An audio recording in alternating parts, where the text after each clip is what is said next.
Hey, Paul here. I'd like to thank our premier sponsor for this episode, Cisco Systems, building a bridge to possible in their newest platform to power an inclusive future for all. For more information, go to cisco.com. Hi, this is Paul Delegro, and welcome to the Business Brains and the Bottom Line podcast. I'm your host. My guest today is Jeremy Box, the co-founder of Brandstrum. Welcome, Jeremy. Hey, Paul, thanks. So good to be here, man. I really appreciate the opportunity and you taking the time to hang out and let me be on your podcast. No, thank you. I really appreciate it. So I think we have a really interesting topic today, and something that's near and dear to my heart. I have taken some marketing classes and in my day, so it's something I'm always interested in. But really, the topic today is branding. And I know a lot of people get the two confused, branding and marketing. And so at your company and in your travels, let's get a definition of what branding is so I can kind of level set before we get moving.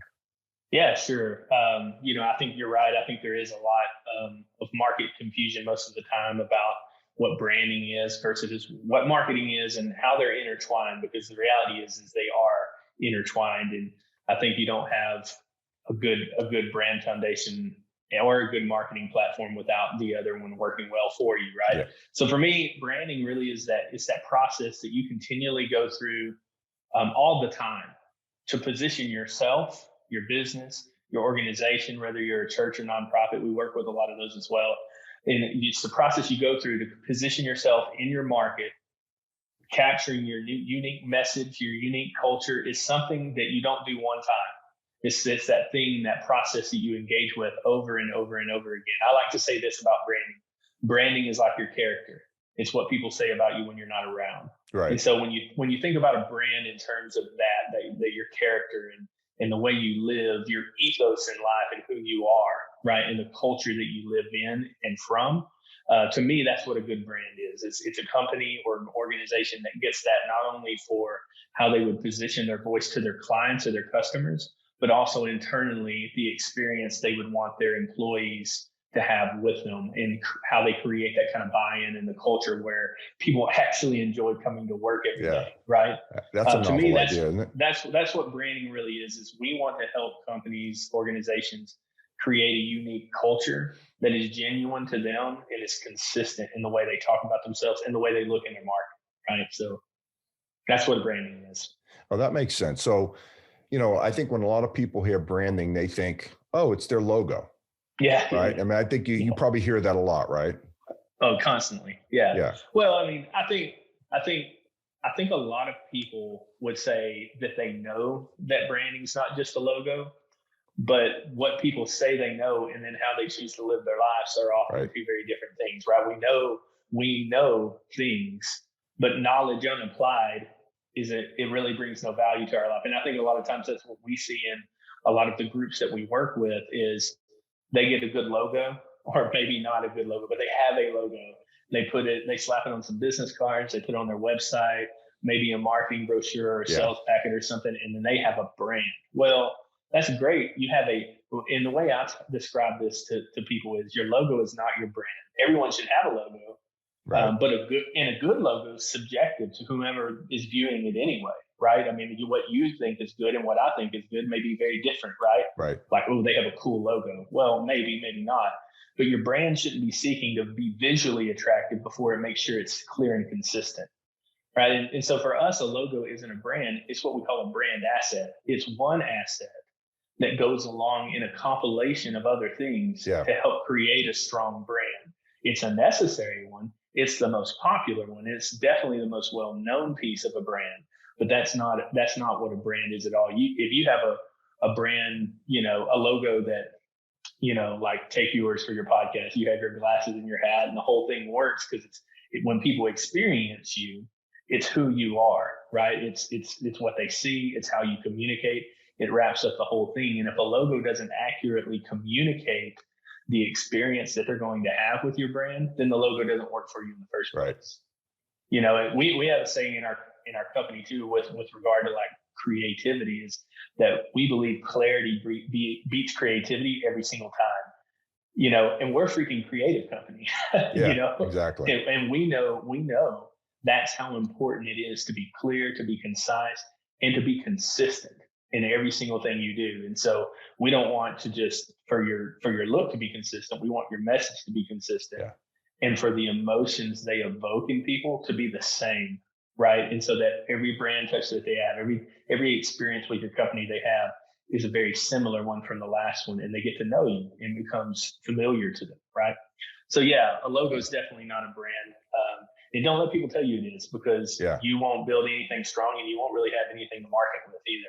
Yeah, and I mean, you touched on something I think is so typical. Companies start up and they have their cousins, brothers, Yeah. sister that does some web work and Yeah. come. I mean, it's just the way the friends and family discount, right? And you throw a Yeah, of logo up there course. on a website, and next thing you know, you think, oh, this is my company, right? Yep.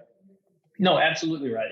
And who can blame them, right? You're starting out, you say you got a startup. It's the passion project of your life, and you've been dreaming about this for 10 years Yeah, because you've been working in a corporate job that maybe you love, maybe you hate. I've had conversations on both sides of that. Can't tell you how many times I've talked to people where they're like, man, I freaking hate my job. I just want to start my own company. And they finally get the courage to kind of step out and take that risk to do their own thing, whatever it is. And everyone knows one thing about a business is I need a logo. I yeah, need a logo. And you can go on Fiverr, you can go on Upwork, you can go on yeah, all these different websites and get someone to design you a logo for 150, 200 bucks, 250, 300 bucks, whatever, depending on the quality. And that's great. But then what? What do you do with it? right. And if you're not the type of person who really knows how to brand and market yourself, let's say you may be excellent at sales, or maybe you just have an incredible product that you believe in and you're so genuine that people just like you. Great. But how do you get your message to the world? How do you cut through the noise of the other people that are selling the same kind of thing? Because let me tell you, I don't know if you've noticed it or not, but there are very few original ideas out there anymore today. Yeah, Not to say that there's not still a need for invention or that new things aren't going to exist. That would be foolish of me to say. But most of us, when we have a business idea, we have seen a niche in how to solve a very specific problem for people. And so we're going to point at that niche. But there's going to be competitors out there. What if they say it better than you, more clearly than you? yeah, I can promise you, if you give me a company without a logo and I can write marketing copy for them all day that will make them money, whether they have that logo or not. It could be my 6-year-old son could draw them their logo and they would still make money yeah, because we could make their message clear, right? yeah, And that's what I see a lot of, people, having their friend and family create a logo. Great, but you have yeah. to know what to do with it, right? No, that's a great point because I work for an IT company, right? And so I've had people say to me, okay, so what makes you guys so special? People, there's a million companies out there that do what you do. And I've got to go through, this is what separates us from everyone else because we do A, B, Right. C, and D. We have these type of technical resources on our bench. I've got to kind of walk through it. And it'd be nice if we could get that out there so that make it easy for our Yeah. customers to say, hey, these guys have proficiency in this versus, they're just another VAR out there, right? Yeah. Right. Yeah. I think absolutely, man. I think every company has to be, and whether you're a business, a nonprofit, a religious organization, whatever you are, the goal is the same. The goal is to engage and win the hearts and minds of people, right? Right. Whether you're trying to engage them for a purpose of faith or for donations to give towards a philanthropic cause, or just as a client, a customer, right? Somebody to buy your product or service. No matter what the base of your need is or your desire is there, we have to find a way to clearly communicate that to our base. And to me, that's what branding really does is it starts with that internal language. Right. So to be able to talk to an audience base about what their need is and to clearly communicate that, you first have to really understand where you're coming from, what it is you have to offer to the world, and to be able to clearly define that and then take that internal language and turn it external to a marketable place, right? And I see a lot of companies that they'll grow quickly because they market and sell well. But what usually happens is they grow a lot of times in an unhealthy way because they don't have a solid foundation. They grow with a high turnover ratio in their employee base because they haven't created a healthy culture which speaks to the brand every single time. And a bad brand will cause disloyalty in your customer Sure. base. But Yeah, you build a that makes strong sense. brand. You build a strong brand foundation where people are having the same. Take Chick-fil-A. There's a perfect, love them or hate them, it doesn't matter. They have an incredible brand, and the reason isn't because they have an awesome logo. I think it's kind of cartoonish, actually. Right. But they have a solid product that a lot of people seem to like. But what you get at Chick-fil-A, whether I go to one here in Houston, the Houston area where I live, or North Texas, or any other state in the country, I'm going to have an incredibly similar experience. The lines are going to move fast. The food's going to be pretty fresh. Yeah. And the people that work there are going to be overly nice to me, right? Yeah. And whether I like it or not, that over optimism that they kind of bring there, God bless you, whether you like it or not, the reality is that you grow to love it because you keep going back and you know what to expect. And there's a comfort we find as humans in having kind of our expectations fulfilled. And that's what a good brand does. It's that repetition that you create, that consistency of experience. Yeah, and you create that feeling, right? Of like, correct. When you see something, it gives you a certain feeling that you don't even realize, right? It just kind of hits you. I love Chick-fil-A. I can drive by there today and get hungry. I won't even be hungry. I smile because I know I'm going to be treated well when I go there, right? As opposed to maybe some other fast food places. And I just use them as one example. Sure. And we could probably think of 10 right off the top of the head of really solid brands that we've had great experiences with, or bad ones too. Yeah. You know. So I got a question for you. So when you meet with prospective clients and you start talking to them, they think they're going to meet you for one thing, but you start talking about their culture, and they must get a little bit taken aback by that, I would think, right? Yeah. We like anything. I mean, you're in sales, right? And so one thing I've had to learn for myself is the first job of any good business is to meet the client's needs, right? And usually their needs really start as their wants, right? They come in with something they want. Let's say somebody comes and they think they just need a logo, or maybe they need a website or whatever. Pick something. We're a creative agency. We do all kinds of stuff. But a lot of times we'll see people come to us, hey, can you refresh my website or build me a new website? Well, that unpacks a whole series of questions for us because we're going to look at the language they're using on the website. We're going to look at the logo they have for their business, the color scheme. We're going to look at all of that because to do that the best way possible, we're going to want to bring all of that into alignment for them, right? And we want to make it consistent for them because we care about their brand. We care about our reputation. But a lot of times what happens in all of that is layers begin to become unpacked as we ask them questions about, why did you start your business? Yeah. What are you passionate about? Yeah. How do your employees act when they come to work every day? When we start asking questions like that, we don't really address their need for culture as much as we unpack the usual lack thereof, right? And through our questions, and it opens up the need, and then we're able to have the conversation a little more naturally without just coming in and hitting them real hard with, you need to build better culture. Sure. I mean, people don't respond. Yeah, makes sense. Right?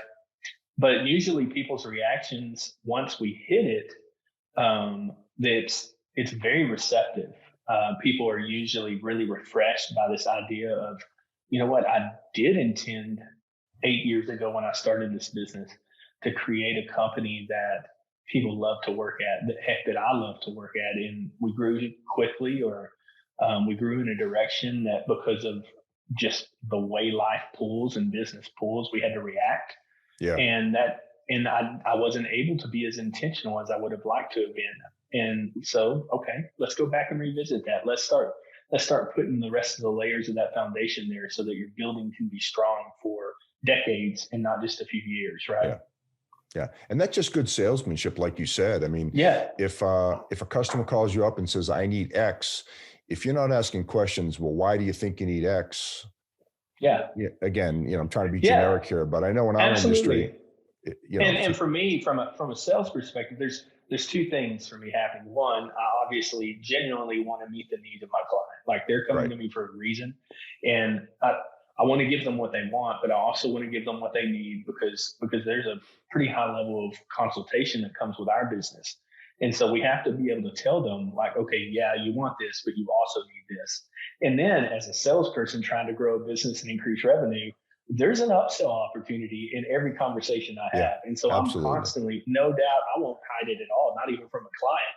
Yeah, No doubt in my thinking of the upsell, the next point of conversation is like, oh, okay, I see this want and this immediate need that I know they'll say yes to. Once they say yes to this, I've got about 5 different upsells down the funnel yeah, that I want to take them through. But I do that a lot of times after I've earned their trust on the first part, sure. and then we upsell through the relationship, and it works great for us that way. That's how it Yeah. works great for us. No, that, and you raised another good point, and something that's near and dear to my heart. I've always felt like you've got to build that relationship first, because customers aren't going to buy from you unless they trust you and Yeah, like you. And once you've earned that credibility, now they come to you and say, yeah, okay, let's build on this. yeah, absolutely.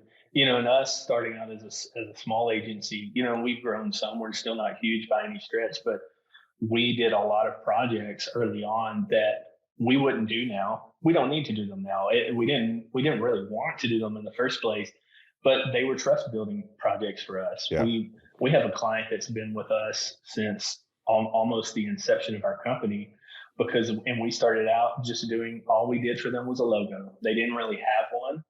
And now, now 3 years later, we've kind of held their hand. They came to us for this little project and that little project. That anywhere along the way, we could have said no. It's not really. We're not going Yeah. to make any money. It's not really worth our time. But we said yes because of the relationship that we were forming with them, and because we knew it was an investment into our growth. And now they're one of, if not our largest client, and we're seeing them grow leaps and bounds. And we do all kinds of consultation with them, and Yeah. we pretty much control the whole entirety of their brand for them and kind of point them in the directions they need to go. It's become this great friendship and relationship where their board members love us, Yeah. their staff love us, and we're really helping them build a culture Sure. they've always wanted. It's Yeah. great. Yeah. And I mean, that's when selling becomes fun, when you become part of the family, right? Yeah, for sure, Because, absolutely. then it's not even selling at that point. You're just helping someone. And, you Yeah, know, exactly. Yeah. so, but so do you quantify when you have a customers, how do you quantify that? Like, what I'm saying? Because there's a lot of gray area here, right? You mean as far as like quantify like the value of a project, or what do you mean by Sure. that exactly? Yeah, You did X for yeah, them, and mhm, they saw business increase by this amount, or, is there a way to yeah, yeah. get, So by rule of thumb for us, it depends on what we're doing. If we're creating a brand for them and like really helping them build out that brand and that culture, that foundation, that's not really the place that they're going to immediately start to see ROI from. That's a long-term foundational issue that you really need to get right. My dad was a home builder my whole life, and I know that if you don't have a proper foundation, you really don't have anything. And to right? me, that's what I tell people this all the time. A good brand is the foundation that creates great marketing and builds a successful sales team, which grows your company, right? Yeah. And so if you can think of it as that kind of a funnel, every piece working in unison, one piece needs the other. It doesn't mean that you can't be successful with just one of those pieces in place, but when you have them all working together, that's the best stuff.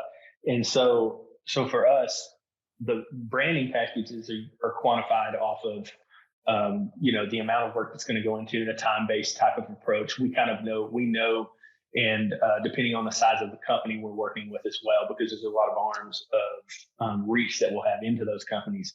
Now, for marketing, as far as marketing projects, because we do marketing strategy and some implementation in the marketing world as well, we usually value those projects based off of the client's goals for growth and revenue.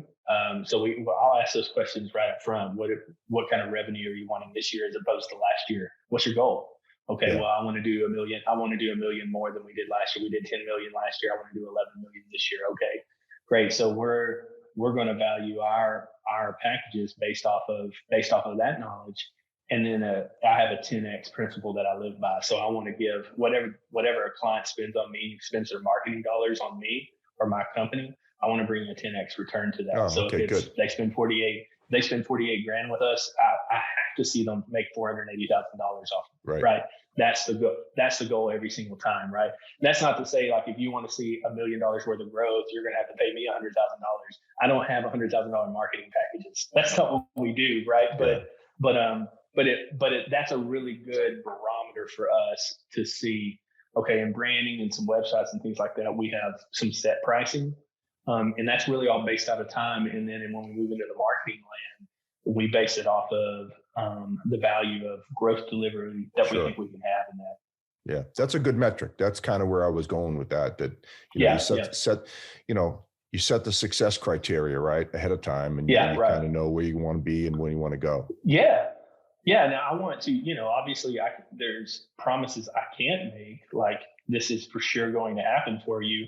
But there's also promises I can make, which is if you take these time proven strategies and you implement them in the way we're building for you to, then we believe strongly you are going to see this type of growth over time. And we, I've seen it time and time again. And so I just believe it. I have zero problem saying, I'll give you 10 times the growth on a, $30,000 marketing budget. I'll give you 10 times the growth of that if you spend your money. And I see that regularly. So I'm happy to say it. Yeah, no, hey, you sound confident. You got me convinced. That's for sure. We'll take, I'll send you the link for payment. Yeah, there you go. So, so for the guy that is kind of someone out there that's watching this right now and starts saying, okay, I have my own company. I may need a little bit of help here and there. And this guy, Jeremy, seems like a solid guy. I mean, what recommendations would you make to them just kind of as a first pass, besides calling you, by the way? Yeah, well, okay, besides calling me, no, I'm just kidding on that one. Number one. No, for real. I would, it depends on where they're at in their life or their business. There's some variables there. But for me, a great place, if you're a business owner, if you don't have a website, stop everything you're doing and get a website. Okay. You need one. It's just a necessity today. And I think anyone listening to this will be like, yeah, that's not value. Of course we know we need that. Yeah. Those are table stakes. Right. I mean, that's exactly what it's your digital business card. You have to have it today, right? Yeah. Everyone's going to check you out there. The point of that statement though, is one of the best things you can do is find my company or a company like mine, a firm like mine, and have a web evaluation done. Not what's my traffic like? How are my SEO metrics? Those are all great. If they're going to give that to you, you should get those. But really from a marketing perspective, what's my website look like? What is the link? Is the language working? Are people clicking my call to action buttons? What is the conversion rate of my actual website? Not just traffic. Traffic's great, but you can spend tens of thousands of dollars on social media marketing and Google ads and all of the things to drive traffic to your website. And that's all you get is traffic to your website with no conversions. Your website should be the top lead generator for your company year over year. It just should. You should be able to have an effective website and connections to that website that it's constantly generating the leads you need. So I think companies like mine and many, many others offer free web evaluations, just like we do free discovery calls. Hey, give us a call. Let's talk about what you think your needs are, and we'll give you some pointers on where you could go with that, whether you use us for anything or not. And you can get free web audits. I mean, it's like, for nothing. Most people just do it for free, right? Because they want to get you in the door. It's like it's a transitional action call. So, and we do it for free. No one wants to feel like they're nickel and dime like a lawyer, right? Yeah. I mean, what's the point? Like we do those things. I can look at your website in 30 minutes or less and shoot you an email back or a phone call or a checklist of, here's 10 things you can do right now to make your website better. Boom. Because most of the time when I talk to people, I have a pre-built checklist of things I'll send people like, here, make these things better, because there's no sense in me looking at your website if you don't already have these things in order, because I'm definitely going to point them out to you. So. Well, I think I actually thought of this. I'm a little out of order here. Well, what are the common mistakes people make? What do you see people do? And I think I know some of the answer to this, but do nothing would probably be one of them. Yeah, absolutely. Like with regard to your brand, what are some of the common mistakes people make? Yeah. I think a lot of times want to make sure I say this comes out the right way, right? Um, I think, yeah, you're right. Do nothing. I think a lot of times the most common mistake that people make with regard to their brand is they, for whatever reason, they start to care more about what things look like than they do about how they're saying. We have a lot of sayings in here. We didn't make this one up, but this is one we say internally a lot, and it's a statement that words create worlds. Okay, and we've approached branding from this aspect of telling a story, right? We want to help you tell your story in the most unique story possible, and because the truth is that words build worlds. No matter what sphere of life you're in, we create things, we create moments, we create opportunities, we create sales, we create romances and relationships, all Yeah. with our words. Now, action has to follow all of those things to continue building out that trust.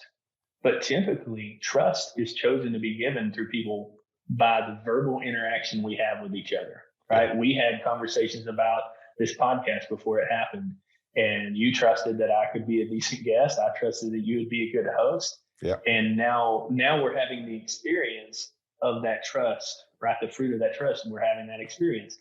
Words create worlds. Words created the moment we're having right now, Right. right? Because of your words and my words. And so that would be my biggest thing is evaluate your language. What are you saying about your company? Is it consistent and genuine with who you are and who you want to be? Because if it's not, you need to stop now. You need to reframe everything, because I can tell you, man, like the statistics about what, especially millennials, the statistics about how they interact with a brand, and the fact that I think it's like 93% of millennials will walk away from a brand if they don't feel like it's genuine and authentic. Really?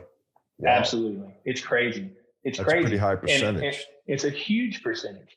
And so that should tell us a ton about the evaluation we need to have. And so my advice would be, don't worry about what you look like yet. Worry about what you say about yourself and make it genuine, because then the words you use can inform the way you look. And that's how we design when we do branding projects for people. We don't do the logo first. People always want to see that first. Sure. Yeah, because it's visual, right? That's the sexy part. And finally, it's coming to life. Well, we start at the beginning, and we create a verbal framework for the ethos of their company. We call it their verbal identity, and we take them through a series of questions and help them start answering those questions, where they walk away with a mission statement, core values, all these things that they think they had, but then they start to reframe it in a genuine way. You're like, you know what, that was never me in the first place 10 years ago. This is actually more accurate to who I am. Or maybe it was you, but you've evolved, right? That happens. Yeah. You change, your company changes, your focus changes. Well, then your language should change. And guess what? If your focus changes and your products have changed, your target market has probably changed too. Yeah. And we'll stay speaking to an 8-year-old market when we need to update it to speak to today's market. And so anyway, that was a long way of answering that. But yeah, check your language. Don't worry about the way you look. There's a lot of creative people in this world like ourselves that can take care of that.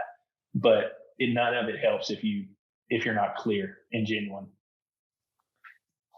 Yeah, that was great, Jeremy. A lot of good stuff there.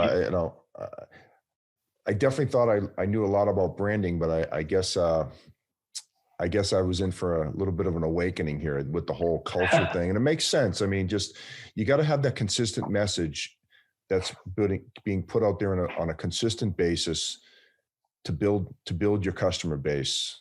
And it just takes time, right? I mean, just what I'm trying to do with my podcast here. Same thing. I mean, trying to create good content. You picked up on the glasses and the hat, trying to get noticed a little bit, just trying to be a little bit different. I wore my glasses I know you're trying to copy me today. You got to get the hat on, Jeremy. Come on, will you? Man, I don't think you want me to wear the hat, bro. I don't think I would look near as good as you do. Oh, gee, thanks. Yeah. Are there any, obviously, this is a big decision for companies when they call companies like yours. Any reading material, any books out there that you would recommend for someone to read and just to kind of start educating themselves? Yeah, I would say two huge ones for me. And I'm just a huge fan of this guy. And so you hang around me long enough, you're going to hear me mention his name. His name's Donald Miller. And if you don't know who he is, look him up.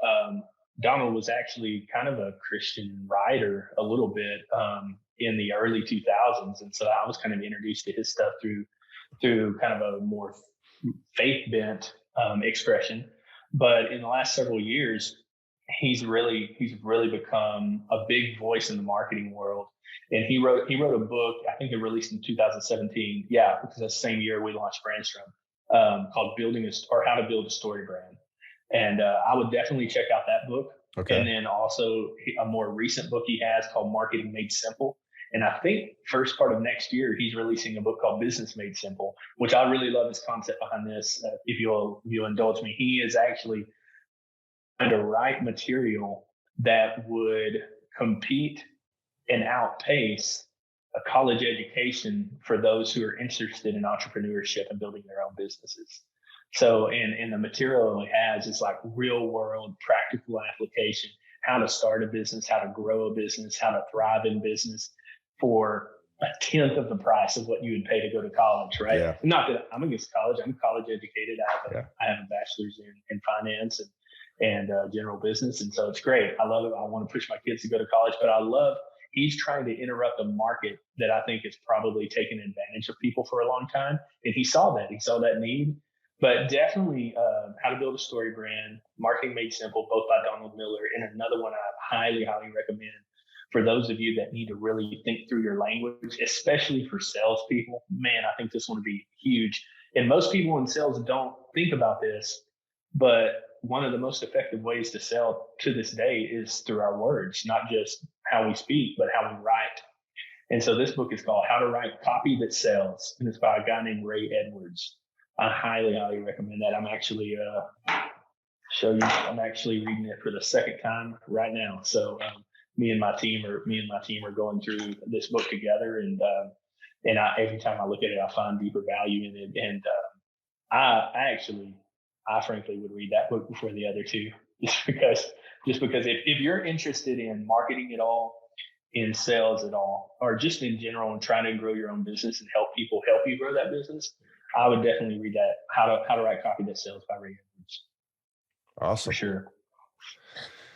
Well, Jeremy, appreciate everything you've kind of filled us in on Absolutely. today. Thank you for coming on the show. Any last words for the folks out there? Yeah, sure. I just want to encourage people, that may be on the fence. If they listen to the conversation, hopefully they'll understand the power and the need of creating a successful brand foundation. But the real purpose of that to me is, like you mentioned, the culture. It's one of my favorite statements. My guys laugh at me when I say it now, is we don't copy culture, we create it. And I want that for every business owner, every organization, every small business, whatever. I want you to create a culture in your company that's so unique to you that the people that say yes to your product or your service, or yes to an employment engagement with you, are so consistently happy and loyal with a relationship with you that it creates this vacuum of happiness, right? And this vacuum of joy around your business. Because I think everybody wants to grow a business and get rich. But man, I can tell you, I've grown a couple of different businesses, not including the one I'm in now. And, I've made some money and haven't made some money, but contentment and joy, you can't touch that like we say here in Texas, with a 10-foot pole. You live a life of contentment and joy. And I promise you, if you build a successful brand, something that you're happy in, doing something you're passionate about and that's genuine to you, and you don't have to go to work every day feeling like you're putting on someone else's clothes, you just get to be yourself. Yeah. And then your employees get to have that same experience.